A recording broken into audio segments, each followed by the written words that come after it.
নাও মনে করি বিচারিক প্রক্রিয়ার সংস্করণ, নির্বাচনের সংস্করণ এবং আপনার সংবিধানের সংস্করণ, এই তিনটাকে টপ মোস্ট প্রায়োরিটি দিয়ে আইন শৃঙ্খলা বাহিনী নিশ্চিত করা। শেষে এটাই বলবো, আমি বিনয়ের সাথে বলবো যারা আওয়ামী লীগ করেন, আমি বিশ্বাস করি যে আওয়ামী লীগেরও অনেক সমর্থন বাহিনী আছেন, অনেক ভালো মানুষ আওয়ামী লীগে থাকতে পারার জন্য এই সংস্কারের বোধটা রাজনৈতিক দলগুলোর থাকা খুব জরুরি।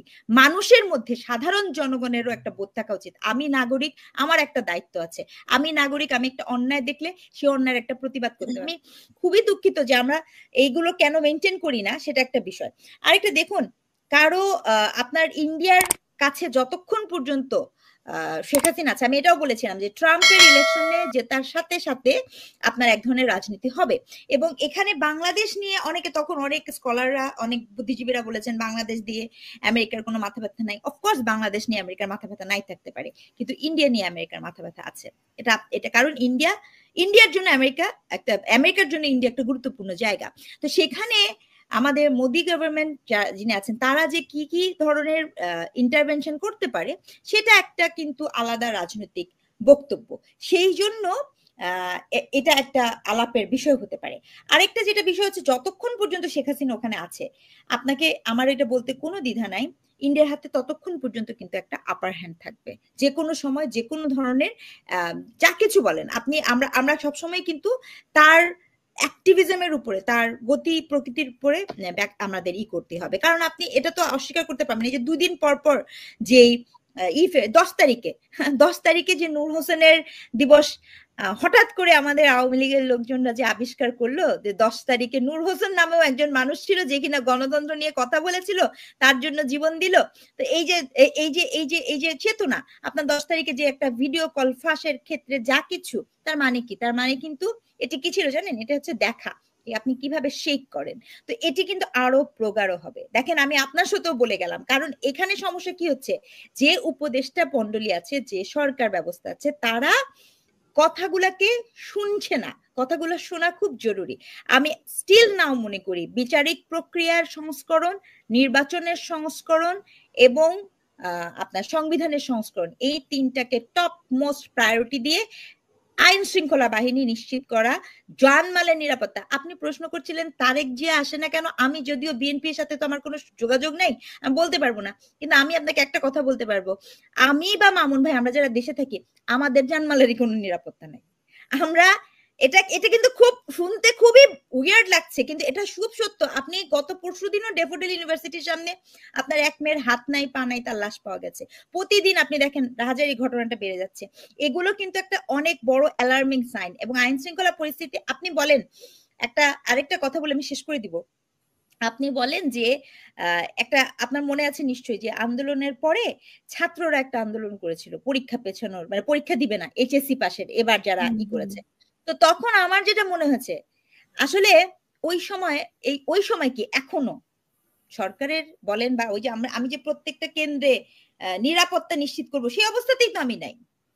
আমাকে তো এটা নিশ্চিত করতে হবে। আপনি মানে হুজুগে নির্বাচন চেলে তো হবে না, আমার তো নির্বাচন কেন্দ্রে নিরাপত্তা নিশ্চিত করতে হবে, ব্যালট বাক্স যাতে পৌঁছায় সেই ব্যবস্থা করতে হবে, পোলিং এজেন্টের নিরাপত্তা নিশ্চিত করতে হবে। আপনি এগুলো না ঠিক করে এখন নির্বাচন চাইলে কি নির্বাচন হবে? এটা তো শিশুতোষ চাওয়া। আপনাকে তো এই বিষয়গুলো চাচ্ছে না, রোড ম্যাপ চাচ্ছে, রোডম্যাপে চাচ্ছি, কিন্তু ওই রোডম্যাপটা দেয়া তখনই সম্ভব হবে আপনি এই সিদ্ধান্তে কি এসছেন হাসিনা পা আওয়ামী লীগ ইলেকশন করবে কি করবে না। আগে আপনাকে ইলেকশন, এটা তো আপনার জানতে হবে, রাইট? ইলেকশনের প্রসেসটা তো জানতে হবে। আমি সেজন্যই বলছি প্রায়োরিটি সেট করা। এই সরকারের গুরুত্বপূর্ণ প্রায়োরিটি ছিল 24-এ যে সকল মানুষদের আহত হয়েছে তাদের চিকিৎসার ব্যবস্থা করা, যারা সরাসরি এই বিশাল 2000 মানুষের খুনের সাথে যুক্ত তাদের বিচারের ব্যবস্থা করা, এবং তারপরে হচ্ছে আপনার সংবিধান, বিচার ব্যবস্থা এবং পুলিশ কেন আপনার করছে না।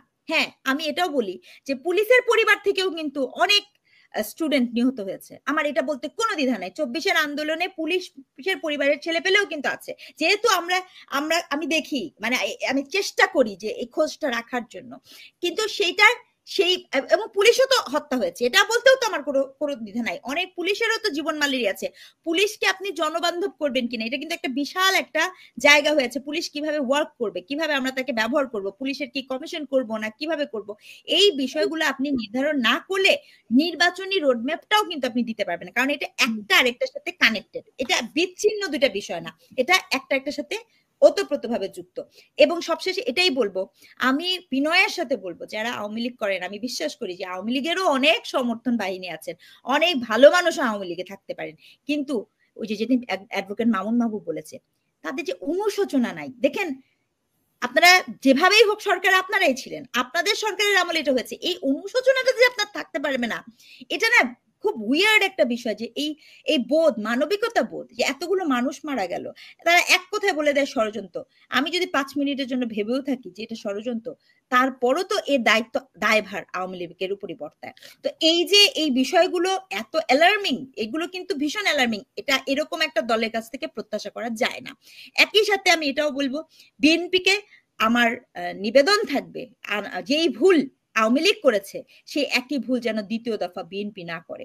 বিএনপি যেন কোনোভাবে তার নেতাকর্মী বলেন, তার জিনিসের মধ্যে বলেন, সে যেন কাল্ট প্রসেস, প্রিস্ট প্রসেস অথবা এই যে চাঁদাবাজি, ছিনতাই, এগুলো যেন কোনোভাবেই প্রশ্রয় না দেয়। এটি বিএনপির প্রতি আমার অনুরোধ থাকবে। এবং জনবান্ধব হওয়া। আমাদের সমস্যা কি হয়েছে, আমরা রাজনীতিকে পেশা হিসেবে নিয়েছি। যিনি রাজনীতিতে আসেন তিনি এইভাবে রাজনীতিতে আসেন যে আমি কত টাকা ইনকাম করতে পারবো। রাজনীতি টাকা ইনকাম করার জন্য না, রাজনীতি মানুষের সেবা করার জন্য। এই সংস্কারের বোধটা রাজনৈতিক দলগুলোর থাকা খুব জরুরি। মানুষের মধ্যে, সাধারণ জনগণেরও একটা বোধ থাকা উচিত, আমি নাগরিক, আমার একটা দায়িত্ব আছে, আমি নাগরিক, আমি একটা অন্যায় দেখলে সে অন্যায়ের একটা প্রতিবাদ করতে পারবো। আজকে আমাদের সবার হাতে একটা করে মোবাইল আছে, আপনার সামনে কোনো একটা অন্যায় হচ্ছে, আপনি সেটা ভিডিও করে সোশ্যাল মিডিয়াতে যদি ছেড়ে দেন, সেটাও একটা প্রতিবাদ। নাগরিকের, আপনি যেখানে সেখানে ময়লাটা ফেলেন না, এটাও একটা প্রতিবাদ। নাগরিক, রাষ্ট্র, রাজনৈতিক দল, এই তিনটাকে একসাথে করেন। আজকে তারেক জিয়া বলেছেন, ওনার ভাষণ শুনলাম আমি, যে উনি বলেছেন যে এখন পর্যন্ত গার্মেন্টস ইন্ডাস্ট্রি আর হচ্ছে প্রবাসী, অবশ্যই প্রবাসীদের এটা অনেক বড় একটা ব্যাপার। এবং আমি মনে করি এই আন্দোলনে প্রবাসীরা যখন রেমিটেন্সটা বন্ধ করে দিয়েছিল, সেটা অনেক বড় একটা ইম্প্যাক্ট ছিল। আমি এটা খুব দুঃখ নিয়ে বলতে চাই, কেন এখন পর্যন্ত আপনার, আমি সরি, প্রবাসীদের লাউঞ্জের বক্তব্যকে আমি সাধুবাদ জানাই, কিন্তু আমি যতটুকু জানি, আমি নিজে যেহেতু দীর্ঘদিন বিদেশে ছিলাম আমার পিএইচডি করার সময়, আপনার এমন অনেক দেশ আছে যেখানে আমাদের যেই রাষ্ট্রদূতের যে থাকে, সেখান থেকে তারা ন্যূনতম যোগাযোগ, হেল্প, এগুলো পান না। প্রবাসীদের সেই হেল্পটা করা খুব জরুরি। প্রবাসীদের জন্য আপনার তাদের স্কিল ম্যানেজমেন্টটা খুব জরুরি, তাদের কিন্তু স্কিলটাকে আপনাকে বাড়াতে হবে, নতুন কর্মক্ষেত্র তৈরি করা খুব জরুরি। এই ইউনূস সরকারের একটা খুব বড় স্কিল আছে, ওনার প্রচুর নেটওয়ার্কিং আছে। দয়া করে আমরা যাতে ইউরোপের নেটওয়ার্ক ধরতে পারি, বাজার ধরতে পারি, সেখানে যেন আমরা নতুন ম্যান স্কিল দিতে পারি, এই বিষয়ক জিনিসপত্রগুলো যেন তাদেরকে হেল্প করা হয়, সেদিকেও আমাদের মনোযোগ দেওয়া উচিত। তাহলে মনে হয় আমরা একটু আপার হ্যান্ডে যেতে পারবো। Thank you. অসংখ্য